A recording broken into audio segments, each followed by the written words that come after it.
Hi, I'm Andy Jones, content editor for Plaid's online education program, Let's Paint. If you're ready to paint, you've got a palette knife, you've got some incredible folk art acrylics. The question is, where are you going to put your paints, and what are you going to mix them on? In today's Skill Builder lesson, I'm going to teach you all about palettes.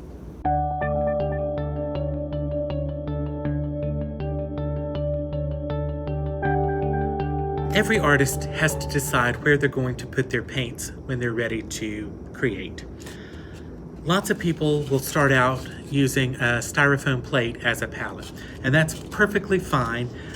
It's a small palette, but it is sealed and your paint won't sink into it.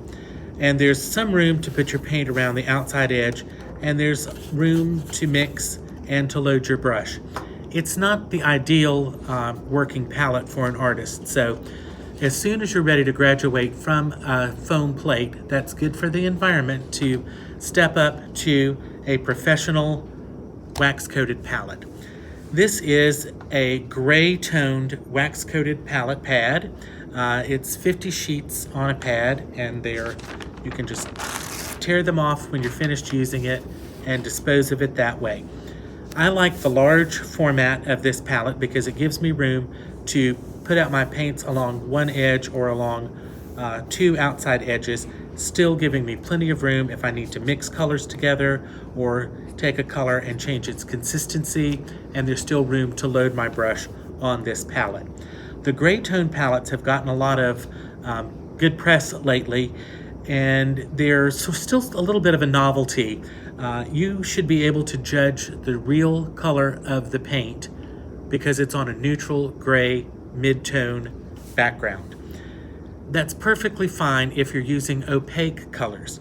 If you work in a more transparent style of painting and you thin your paint out, this gray color is going to show through your paint and make it harder for you to see the exact color you're working with.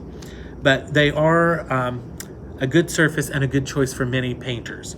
I want to show you another gray palette. This is a tempered glass palette, and there are many painters who love working on the glass surface. I think it's much more suited to oil paints than it is acrylic paint. Glass, as you might guess, has a very slick surface, and sometimes loading your brush you want to have a little bit of a tooth to the surface. Now this is a tempered piece of glass, and it has the gray color silk screened onto the back side of the glass. It also has some little corner protectors which keep it from sliding around on your table. Some things to keep in mind with the glass palette. It's going to be more expensive up front than a disposable pad of palette paper.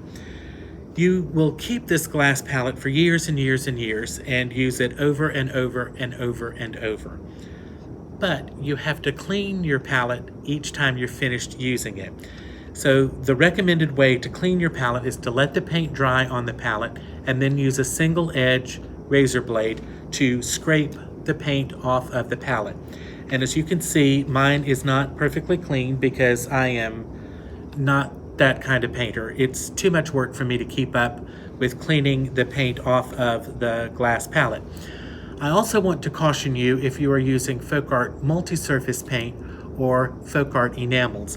Those paints will bond to the glass, making it very, very difficult to scrape the paint off. So that's something to keep in mind if you have some multi-surface paint or enamel paint and you leave your palette for months. It can cure on there, and it will take a tremendous amount of effort to physically scrape that paint off of your palette. So this is probably the most environmentally good palette that you could use. It's just a little slick for me, and the cleanup, it makes it a little more than I want to deal with. So you say, Andy, what palette do you use all the time? And this is what Andy uses almost every time he paints something. It is a wax-coated disposable palette, and it's white. It comes 50 sheets on a pad. I prefer the 12 by 16 size. It also comes in a 9 by 12 size. I think the 9 by 12 is just not big enough to work with. I like to have ample amounts of paint out on my palette so that it doesn't dry out so quickly. And if I put my paint along the edges of the palette, that still gives me a nice big surface to work on. So I can mix my paint, I can take my brush, I can load multiple times on a palette, and it's just super handy. When I'm done with this and the palette is just too messy to work with, I can take any mixture of paint off of this page, tear this off, that goes in the garbage, and then I can put my paint on a fresh, clean palette, and I'm ready to go again. So this is what I highly recommend, is a disposable wax-coated palette and a 12 by 16 size. So hopefully this has helped answer some questions that people have had about what kind of palette I use.